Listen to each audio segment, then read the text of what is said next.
Cash Flow Estimation 3. Details about the 4 categories.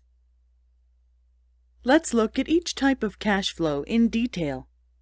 First is the net initial outlay. Let's think of subcategories of initial outlay. Buying a new machine is a good example of this type of activity. Thus, cash paid for new capital assets is one of the subcategories. When taking over an ongoing project, it often happens that you need to sell old equipment and receive cash. This kind of sale is usually accompanied by a tax payment. Are these all the subcategories in the initial outlay category? Remember, when starting a new project, you must prepare working capital. Working capital is a short-term asset to cover short-term debt. Even small businesses, such as a new coffee shop, must make many changes before it is ready for its first customer. All in all, the net initial outlay can be broken down into the following 4 categories. 1. Cash paid for new capital assets. 2. Increase in net working capital. 3. Cash received on sale of old equipment. 4. Tax paid or saved on the sale of old equipment. And the mathematical expression looks like this. Here, I stands for investment, W for working capital, S for sale, T for tax, and B stands for book value. You can easily understand the meaning of the first 3 items. The 4th item, however, is any tax effect of the sale. As the sale price minus the net book value is your profit, your tax rate times your profit is tax due. Second is net operating cash flow.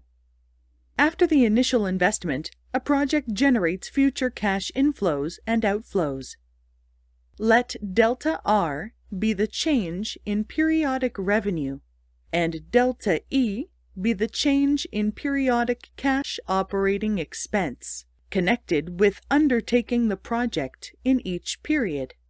The net operating cash flow can be expressed as delta R minus delta E minus the tax liability on this amount.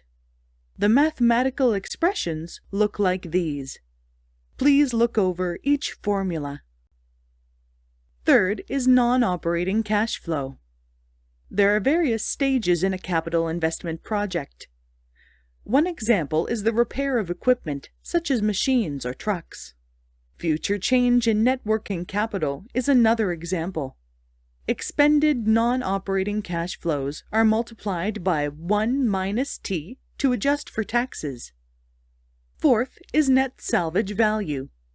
The net salvage value is the after-tax net cash flow from terminating projects. Net salvage value can be broken down into the following 4 categories. 1. Cash received on the sales of old equipment. 2. Tax paid or saved on the sales of old equipment. 3. After-tax cleanup and removal expense. 4.